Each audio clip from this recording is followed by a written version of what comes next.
श्री केदारनाथ धाम हिंदू धर्म की पवित्र तीर्थ नगरी हिमालय की गोद में मंदाकिनी और सरस्वती के संगम पर स्थित है। वर्ष 2013 में आई भयावह आपदा से इस तीर्थ नगरी को भारी तबाही का सामना करना पड़ा। ये दृश्य 19वीं सदी का है, जब मंदिर का गरिमामय रूप दूर से ही दर्शित होता था। इसके पीछे की ऊंची बर्फीली पहाड़ियां दृश्य की भव्यता को और बढ़ाती थी। फिर धीरे धीरे इसके चारों ओर अनियोजित इमारतें बन गई और मंदिर मानो कहीं छिप सा गया। वर्ष 2017 में माननीय प्रधानमंत्री जी स्वयं श्री केदारनाथ धाम आए एवं धाम के आध्यात्मिक गौरव और दिव्य स्वरूप को पुनः स्थापित करने के लिए श्री केदारनाथ धाम पुनर्निर्माण योजना की परिकल्पना की। यहाँ की रुचि प्रकृति प्रवृत्ति के अनुसार ही इसका पुनर्निर्माण किया जाए। उसमें आधुनिकता होगी, लेकिन उसकी आत्मा वही होगी जो सदियों से केदार की धरती ने अपने भीतर संजोए रखा हुआ है। ऐसा पुनर्निर्माण करने की दिशा में इसका काम होगा। इस परिकल्पना के आधार पर सभी हितधारकों की भागीदारी से पर्यावरणीय संतुलन बनाते हुए एक महायोजना तैयार की गई थी। गौरीकुंड से 16 किलोमीटर दूर पैदल मार्ग पर स्थित धाम में इस पैमाने की परियोजना को क्रियान्वित करना, इसके लिए निर्माण सामग्री जुटाना, दुश्वार मौसम और विषम भौगोलिक परिस्थितियों के बीच एक बड़ी चुनौती थी। मंदिर तक पहुंच मार्ग का निर्माण पहले कार्य के रूप में लिया गया।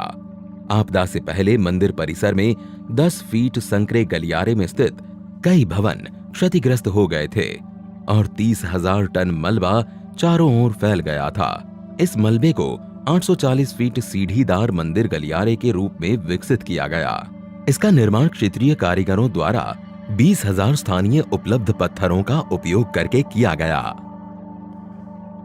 2 नदियों के संगम पर स्थित इस 104 फीट व्यास वाले आगमन प्लाजा का निर्माण वृत्ताकार रूप में 51,000 स्थानीय पत्थरों का उपयोग करके किया गया है। वहीं मंदिर प्लाजा का निर्माण 4,340 वर्ग मीटर क्षेत्र में 15,200 स्थानीय पत्थरों से किया गया है। बाढ़ से सरस्वती और मंदाकिनी नदी के किनारों के साथ बह गई भूमि के पुनर्ग्रहण तथा बहुस्तरीय बाढ़ सुरक्षा कर मंदिर परिसर को एक द्वीप के रूप में बहाल करने के लिए दोनों नदियों पर बाढ़ सुरक्षा दीवारों का निर्माण कार्य किया गया। आपदा से क्षतिग्रस्त हो गए तीर्थ पुरोहितों के आवासों के पुनर्निर्माण का कार्य चौथे कार्य के रूप में लिया गया। चरणबद्ध तरीके से तीर्थ पुरोहितों के घरों का निर्माण स्थानीय पत्थर, लकड़ी और ढलवां छत उपयोग कर स्थानीय स्थापत्य शैली द्वारा किया जा रहा है।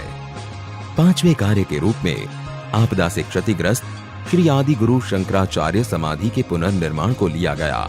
ऐसा भव्य दिव्य आदि शंकर का वो स्थान बने, उनका समाधि स्थल बने, और वो भी ऐसे बने कि आदि शंकर का स्थान केदार से थोड़ा सा भी अलग हुआ ऐसा अनुभव न करे।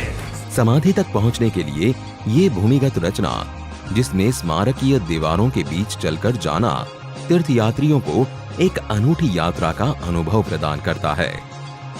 मूर्ति के दर्शन कर चिंतन पथ पर चलते हुए ये यात्रा पर्वतों और विहंगम दृश्यों के दर्शन के साथ समाप्त होती है।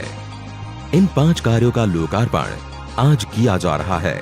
इसी के साथ लगभग 185 करोड़ की लागत से निर्मित हो रहे विभिन्न विकास कार्यों का शिलान्यास भी किया जा रहा है, जिनमें प्रमुख है मंदाकिनी एवं सरस्वती नदियों के तट पर स्नान और धार्मिक अनुष्ठानों को सुगम करने हेतु विशाल संगम घाट का निर्माण, धाम में यात्रियों के सुविधार्थ यात्री सुविधा केंद्र, रेन शेल्टर, जलपान गृह आदि का निर्माण, कुशल तीर्थ क्षेत्र प्रबंधन हेतु पुलिस स्टेशन एवं कमांड एवं कंट्रोल सेंटर का निर्माण, किसी भी अप्रिय घटना एवं विषम भौगोलिक परिस्थितियों में यात्रियों को चिकित्सा सेवाएं उपलब्ध कराने के लिए एक अत्याधुनिक चिकित्सालय का निर्माण किया जा रहा है, जिसमें आपातकालीन सेवाएं, ऑपरेशन थिएटर, ICU आदि की सुविधा होंगी।